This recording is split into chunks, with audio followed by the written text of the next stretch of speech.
La virgule fait le point sur la défaite du Paris Saint-Germain à Londres, à l'Emirates Stadium face à Arsenal. Il y a beaucoup de choses à dire, alors c'est parti. Évidemment, avant de rentrer dans le cœur du sujet, de parler de cette première mi-temps juste catastrophique, de la panade offensive, des choix de Luis Enrique, on va parler de la composition qui est aussi un choix de Luis Enrique. Il y en a un dont on doit absolument parler, c'est évidemment Dembélé. Pas d'Ousmane Dembélé, pas de ton meilleur offensif, pas de ce qui est sans doute ton meilleur joueur au Paris Saint-Germain depuis un an et demi.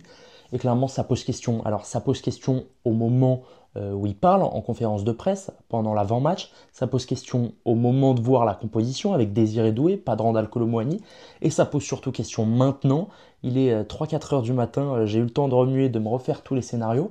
Après le match, évidemment, quand tu vois le match que tu as eu, tu te dis putain, mais si on avait eu Ousmane Dembélé, la donne aurait été vraiment différente. On va pas revenir encore sur les choix de Luis Enrique de ne pas convoquer l'international français.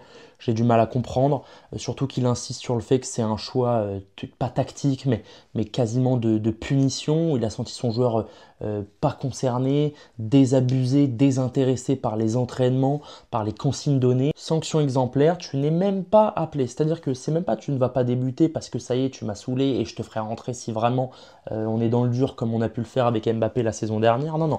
Là, c'est tu ne fais même pas le voyage, tu retournes en Normandie là où tu es né, tu vas regarder le match sur Canal+, et m'enverras un petit message sur Insta. Non, là, c'est juste dingue.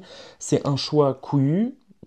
Qui aurait pu être une bonne idée, qui n'en fut pas une bonne. Quand tu vois le résultat final, quand tu vois le manque de qualité offensif, c'est sûrement pas lui qui t'aurait amené la finition, mais il aurait beaucoup plus créé, surtout quand tu vois que c'est Kior qui rentre en deuxième mi-temps, qui est un mauvais joueur, j'ai pas peur de le dire, qui a montré de bonnes choses à Bologne, mais qui depuis que je le vois jouer avec Arsenal, ne montre absolument rien de positif. Défensivement, il est un peu largué. À la relance, il est pas bon. Et tu vois qu'il rentre, il pivote avec Calafiori parce qu'évidemment, il n'y a pas Dembélé.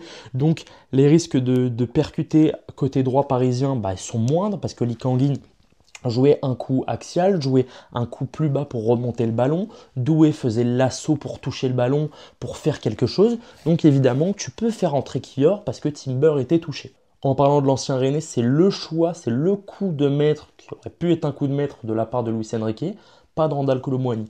Au moment où je vois cette composition, ça me déplaît pas. Je suis absolument pas fan de Randal Kolo Muani, même s'il faut avouer qu'il fait de belles entrées, de bonnes entrées, notamment sur son rôle de d'ailier droit, parce qu'il faut dire qu'en tant que numéro 9, on n'y arrive pas, mais c'est pas que de la faute de Randal Kolo Muani. Si tu regardes, ça fait un an et demi qu'on n'y arrive pas. Quand Mbappé jouait dans l'axe, on n'y arrivait pas. Le seul qui parfois a pu nous, même souvent, c'est Gonzalo Ramos, parce qu'il a cet instinct de finisseur, c'est un véritable renard. Là, Randal n'est pas un neuf pur, n'est plus en tout cas un neuf pur, donc il est ni convoqué en tant que neuf, ni convoqué en tant qu'ailier droit. Donc tu pars, évidemment Asensio n'est pas là, tu pars avec Lee Kangin en faux neuf, évidemment Barcola à gauche, on va en parler de l'ancien lyonnais, et Désiré Doué à droite. C'est le pari. Et franchement, c'est très risqué. C'est risqué parce que Doué n'avait qu'une seule titularisation. Doué n'a pas encore de match référence ni de séquence référence. Tu le mets en plus dans un poste auquel tu ne l'as jamais fait jouer pour l'instant au Paris Saint-Germain, où il jouait rarement ailier droit. Quand il jouait à Rennes, c'était soit 8, soit 10, soit ailier gauche plutôt. Là, tu le mets à droite, donc c'est vraiment pas simple pour lui. Je lui en veux pas, il fait pas un bon match, Désiré Doué. On sent qu'il a envie de bien faire les choses. Il veut être trop propre, mais c'est normal en fait. Tu viens d'avoir 19 ans, tu es transféré pour presque 60 millions dans le club de la capitale. Tu es attendu, mine de rien, parce que tu es une pépite française qu'on a vue pendant les Jeux Olympiques. Donc évidemment, tu as du mal à créer. En même temps, avec toi, tu as du mal à dégager le ballon parce qu'Arsenal c'est fort. Donc tu joues simple et évidemment, du coup, tu es remplacé par Kolo Muani lui-même qui a amené, il faut quand même le dire. Mais c'est un pari qui est tenté de la part de Luis Enrique, pas payant. Je ne vais pas tant lui en tenir rigueur là-dessus, parce que si ça avait été le coup de poker, on aurait applaudi. Si ça l'avait pas fait, comme aujourd'hui, on lui aurait craché dessus. Je ne vais pas prendre ce parti-là. Je vais dire qu'il a tenté quelque chose, ok. Par contre, là où je l'attends, c'est sur la suite avec Ousmane Dembélé. Je pense pas que la relation va être nickel du jour au lendemain juste parce qu'il n'est pas venu avec Arsenal. Est-ce que Dembélé va pas avoir une petite pique dans l'ego en se disant attends, mais comment moi, je te fais cette saison-là, tu m'appelles pas? Est-ce qu'il va pas avoir de la rancœur entre les deux joueurs? Est-ce qu'ils vont vraiment parler? C'est quelque chose qui peut faire peur là où au Paris Saint-Germain tout allait bien. Donc bon, la composition, le reste c'est plutôt logique, le retour de Vitinha, le retour de Joao Neves, pas de Fabian en tant que titulaire, c'est pas quelque chose qui me dérange fondamentalement. Warren Zaïre-Emery a été sans doute le meilleur parisien ce soir, et surtout on savait qu'on n'allait pas avoir énormément le ballon.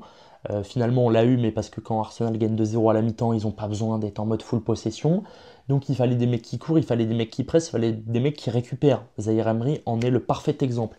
Donc là-dessus, je le rejoins et je trouve que c'est une bonne idée. La composition, quand je la vois, elle est bonne. Dans les faits, bah, t'arrives pas à ressortir les ballons parce que Arsenal, on va pas y revenir 20 fois, c'est la meilleure défense d'Europe. Il y a un quatuor qui est en train de se mettre en place qui est juste exceptionnel. Calafiori, ce qui a joué un coup à gauche, un coup à droite. La meilleure charnière du monde, Gabriel Saliba. Il y a également qui, j'oublie, bah, évidemment, Jurgen Timber, qui revient d'une énorme blessure, mais qui réalise un énorme début de saison, notamment contre City. Je suis certain que vous avez vu ce match. Il est exceptionnel. Moi, j'adore ce joueur. Je le connaissais de nom, évidemment, je connaissais un petit peu son frère. Dans l'impact, dans la débauche d'énergie, dans la justesse, dans le dépassement de fonction. Waouh! Et alors, il sort touché pour Kior, mais moi, il m'a impressionné ce soir sur la première mi-temps qu'il fait. Arteta en a même parlé en conférence de presse, mais sur ce qu'il fait depuis le début de la saison, c'est très très fort. C'était très costaud en face, donc forcément, quand tu te dis que c'est très costaud en face, tu attends que collectivement on soit au niveau. Qui dit pas de Dembélé dit on va devoir compter sur l'équipe et pas sur nos individualités qui vont faire mal à la défense d'Arsenal. Parce que Barcola, on l'aime beaucoup, mais Barcola, s'il n'y a pas d'espace, il galère.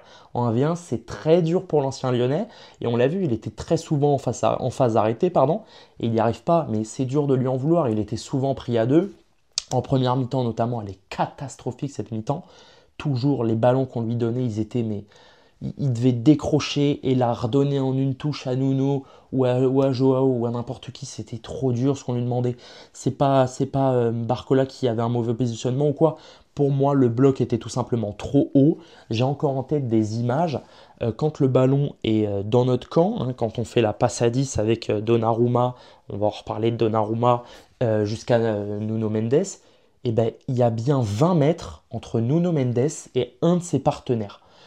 Et tu peux pas parce que ça force Nuno, même si c'est un des meilleurs latérales au monde, à faire quelque chose de très fort. Soit il élimine son opposant, ce qui n'est pas simple parce que s'il se rate, derrière c'est tout de suite contre-attaque.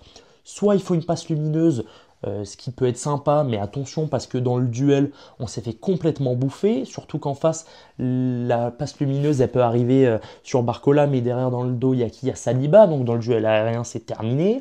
Techniquement, Rice, Havertz, c'est exceptionnel. Trossard qui a été très bon aussi, bah, ils sont rodés les mecs. Donc si la passe n'est pas absolument parfaite, tu n'y arrives pas. Et on n'a pas réussi. On était bouffé en première mi-temps par pour moi un bloc trop haut. Et du coup, on ne ressortait pas les ballons. Qui dit qu'on ne ressort pas les ballons, bah, tu ne peux pas servir tes attaquants et tu ne peux pas te créer d'opportunités. Tu as très vite le poteau à 1-0 de Nuno Mendes qui arrive. Comme d'habitude, nous on a fait un poteau, on a fait une barre. Enfin, les astres sont pas avec nous, mais bon, si c'est poteau, c'est qu'il fallait un petit peu mieux la jouer malheureusement. Et donc tu te fais dominer.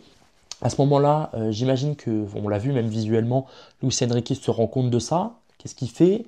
Il ramène la patrouille, il appelle la patrouille et il dit à Lee Kangin, qui est un des meilleurs Parisiens de ce début de saison, descends un peu Lee, descends un peu, va me chercher ce ballon en position de 6 quasiment, parce qu'il redescendait vachement bas, juste devant la défense, et va jouer, va te connecter avec Vitinha, va te connecter avec Joao Neves en 1-2, avec Barcola, avec Doué, qui a la capacité technique de jouer dans les petits espaces, de servir ces partenaires-là. Le problème, c'est que c'était trop fort en face. Et surtout, ce qui était très fort côté Arteta et côté Arsenal, ils ont été excellents pour délimiter des zones. Ils ont un positionnement sur le terrain qui est absolument irréprochable et parfait. Ils pressent jamais vraiment à fond, mais tout le bloc ne fait qu'un. Et c'est ce qu'on peut reprocher au Paris Saint-Germain ce soir, d'avoir été trop individualiste dans le pressing et dans l'effort. Combien de fois est-ce que Barcola défendait à moitié, sauf qu'à côté, du coup, ça suivait pas, donc le pressing servait à rien, parce que les attaquants, c'est soit les 3 presses, soit aucun, mais ça sert à rien de faire hop, hop et hop. Non, il faut faire des choix. Là où Arsenal a été parfait, et tu sens que c'est une équipe qui est bien plus rodée que nous, sur les passes longues, sur les phases où on était un tout petit peu en danger, Le bloc était là et ils attendaient l'erreur. Saliba ou Gabriel allaient les relancer. Ensuite, tu avais directement Rice ou Partey qui faisait le lien. Et là-dessus, on s'est fait bouffer. Pour parler rapidement du but de Havertz, très beau but, hein. Franchement la tête il faut la mettre. Je crois que c'est Trossard le centre, ouais il me semble que c'est ça, ou c'est, alors j'espère que je ne confonds pas, où c'est Doué qui se fait avoir, qui tacle un peu, et du coup ça laisse de l'espace à Trossard qui avance. Vitinha, qu'est-ce qu'il fait? Est-ce qu'il protège l'axe? Est-ce qu'il va dessus? Trossard la joue parfaitement bien. Donnarumma doit faire mieux. Donnarumma dans les duels aériens, dans l'espace aérien, que ce soit sur corner, sur centre. Il est pas bon, tu fais 1m96 Gianluigi, donc s'il te plaît, quand tu cours, quand tu t'élances, tu dois être le premier. Là, le problème avec notre portier italien, c'est que, en fait, chaque fois qu'il commet une erreur, ça le fait douter encore plus. Moi, j'ai l'impression qu'il y a encore les traumatismes du Real, et du coup, il a tellement peur de mal faire que le temps qu'il se dise attends, faut pas que je fasse mal, et ben il fait pas. Et donc cette demi-seconde, ce millième de seconde, et ben Havertz le saisit, il saisit cet instant pour bam aller déposer la tête parce que Donnarumma est en retard. J'ai trouvé quand même les commentateurs et Patrick Vieira un peu dur avec lui. C'est pas non plus la bourde du siècle, mais il peut faire mieux et il doit faire mieux, même si c'est très bien joué de la part d'Arsenal et on le savait que dans les duels aériens ça allait être très compliqué. Malheureusement, il est encore fautif sur le deuxième but. Là aussi, ça va très vite, c'est dur de juger. On avait tellement peur d'Arsenal sur coup de pied arrêté qu'on en a délaissé les petits espaces et le fait d'être attentif au ballon joué en remise, au ballon une fois touché dans la surface, qu'on ne le touche pas ce ballon. Et du coup, Saka, qui tire un coup franc quasiment anodin, mais bien placé, parce qu'il y a le rebond, parce qu'il est au milieu de tous les défenseurs, parce que Donnarumma voit rien. Et donc, Donnarumma, il est comme ça, et le ballon passe. Il le voit sans doute pas. Je pense quand même qu'il doit faire mieux. Il doit faire mieux parce que malheureusement, Donnarumma, si sur sa ligne, il nous sort plus les arrêts réflexes, ça va être très compliqué. Parce que dans l'espace aérien, il n'est pas bon. Au pied, ça y est, on a compris, on ne va pas y revenir. Mais il va falloir qu'on retrouve notre Donnarumma. Je fais partie de ces mecs qui l'ont toujours soutenu et qui apprécient ce gardien. Ça ne change rien à la tâche que j'ai pour lui le match de ce soir. Force est de constater que ça commence à faire beaucoup. Coman en Ligue des Champions contre le Bayern il y a quelques années. Évidemment Karim Benzema, même s'il y avait faute. Ça commence à faire beaucoup de Donnarumma, surtout en Ligue des Champions. Donc bon, j'ai du mal à avoir une véritable confiance totale en Donnarumma, même s'il est capable dans quelques semaines contre Eindhoven de sortir une masterclass, de stopper un penalty. Donc évidemment que je soutiens mon gardien. Mais quand tu vois que Safonov est plutôt propre contre des équipes, contre Rennes, etc. hein, mais du coup, ça fait chier de voir deux boulettes sur deux buts, pas anodins, mais qui sont vraiment, on peut ne pas se les prendre. Derrière, qu'est-ce qui se passe? On rentre à la mi-temps en n'ayant absolument rien créé. Franchement, je suis avec des potes pour regarder ce match. Je me dis, waouh, ok, là on vient de prendre une claque. On vient de comprendre que le Paris Saint-Germain membre de classe mondiale, mais ça depuis le 1er juin, je m'efforce de le crier sur tous les toits, parce que c'est très bien ce qu'on est en train de faire. Je suis pour recruter des jeunes, créer des projets à long terme. Créer des projets à long terme en recrutant des jeunes ne t'empêche pas de recruter des mecs de classe mondiale. Pour moi, et on va en parler parce qu'Arsenal est exactement là-dedans comme nous, mais avec 3-4 ans de plus, tu vas chercher des jeunes qui ont vachement de talent, João Neves, William Pacho, Barcola, Désiré Doué, Gonzalo Ramos, que tu dois façonner avec des patrons. Les patrons, tu es censé les avoir avec Hakimi, qui réalise un très bon début de saison, qui est en train de se créer un rôle de patron, et évidemment Marquinhos. Lucas Hernandez n'est plus là, Mbappé n'est plus là, donc tu n'as plus ces leaders-là. Et pour moi, quand tu vois les tempéraments de nos joueurs, quand tu vois que Dembélé est un de tes leaders et qu'il se passe ça, tu te dis, est-ce que mes leaders sont assez fiables? Est-ce que mes patrons sont assez fiables? Il y a de quoi se poser la question en dehors et sur le terrain. Moi, j'ai fantasmé des mois sur Bernardo Silva, sur Joshua Kimmich. Franchement, qu'il soit pas recrutable, je l'entends. Mais Luis Campos, c'est depuis combien de temps qu'Mbappé n'est plus là? Il le savait bien avant nous. Ça fait quoi? Ça fait 6 mois, 8 mois, 12 mois, ça fait un an qu'il le sait. Si Joshua Kimmich n'est pas disponible, si, je sais pas, Léao, n'importe qui dont tu as envie n'est pas disponible, Mais retourne-toi, regarde ce qu'il y a à droite, ce qu'il y a à gauche. Est-ce que Luis Enrique a donné comme consigne à son directeur sportif, je ne veux pas recruter? Est-ce que je fais confiance à Xabi Simons qui nous a un peu eu? On peut pas savoir. Mais quand tu vois cet effectif, tu te dis bah ouais, ça manque de ce joueur-là, ce joueur-là. Et les gens qui me disent oui, mais on a un projet à long terme, c'est pas grave de perdre contre Arsenal. Ok, c'est pas grave. Doué, ça va pas être un frein dans sa carrière de pas avoir fait un bon match. Mais quand tu vois l'année dernière, on n'était pas taillé pour aller au bout et on est à 3-4 poteaux d'aller en finale et en finale tout peut se passer, et ben ça fout la rage, ça fout les nerfs parce que en Ligue des Champions, tout peut se passer. Il n'y a aucun mec qui est là par hasard. Les joueurs du Paris Saint-Germain sont ultra talentueux, mais au bout d'un moment, dans les compétitions et dans les grands matchs, dans les grands moments, tu as besoin de ces mecs-là qui sont capables de te faire passer un cap. Et pour moi, c'est pas parce que tu vas chercher des jeunes que tu dois t'empêcher d'aller chercher des mecs comme ça. Parce qu'ils te font gagner du temps. Des Gundogan, des Bernardo Silva, tous ces mecs-là, ils te font gagner du temps. Écoutez, on va pas revenir sur le mercato, on va plutôt se focaliser sur l'analyse de la deuxième mi-temps, qui est simple. Arsenal a quasiment arrêté de jouer parce qu'on ne faisait pas peur, parce qu'offensivement, on ne les menaçait pas. Je vous rappelle que il y a 2 semaines, là, il y a moins de 2 semaines, ils se sont tapés City à 1 de moins. Donc Lee Kang-in, Randal Kolo Muani et Vitinha, ça leur fait pas peur, mais alors du tout. Un calme dingue. À aucun moment on les a vus paniquer. Et c'est là que je me suis dit, ok, on n'est pas au niveau. Arsenal a un projet qui est bien plus solide que le nôtre, qui a un coach qui est là depuis 2019, donc il entre dans sa 5-6e année. J'ai pris une claque à ce moment-là, je ne vous le cache pas. Malgré tout, on a créé de belles choses. Lee Kang-in s'est un petit peu réveillé. Barcola, c'était compliqué, mais il a essayé de combiner dans les petits espaces. Mais bon, on a tenté des choses. Évidemment, on se doit de parler pour moi de ce qui est une erreur d'arbitrage. On ne va pas se cacher derrière ça parce que Arsenal a été meilleur que nous dans tous les cas. Je crois que c'est autour de la 80-81e minute.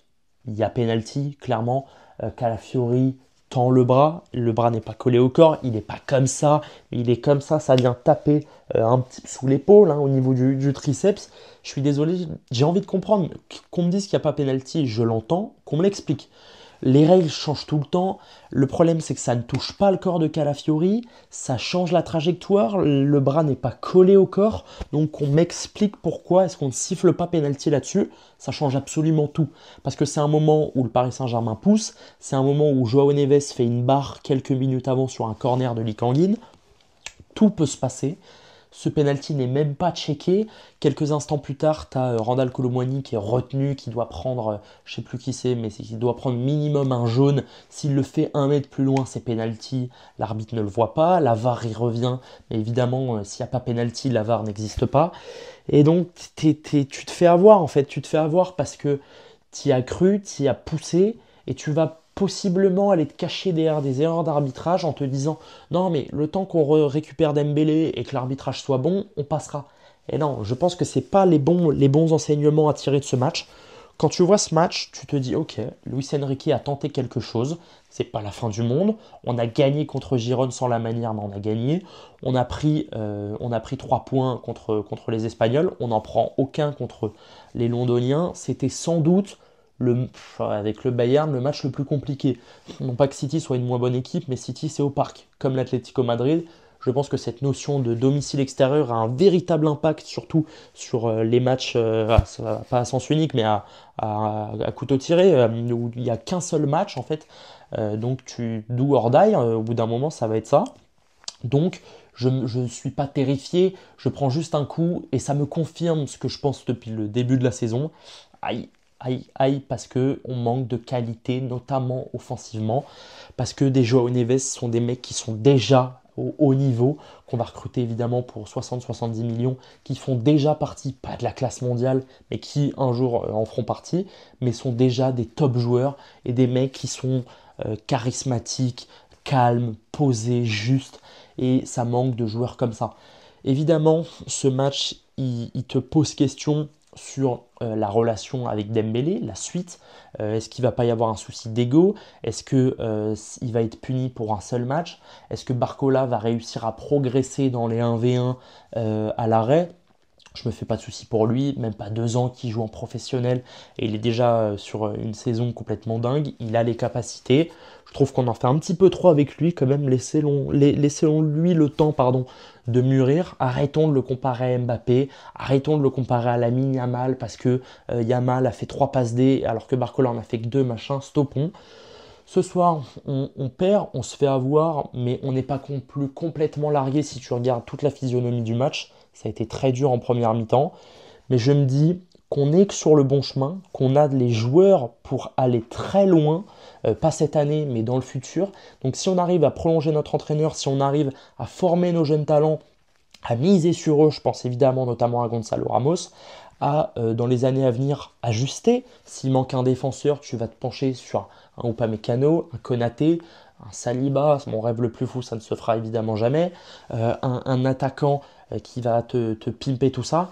Il faut qu'on y pense. En tout cas, je suis allé un petit peu dans tous les sens, mais il fallait que je vide mon sac sur une défaite même pas frustrante qui fait mal et qui est un retour à la réalité.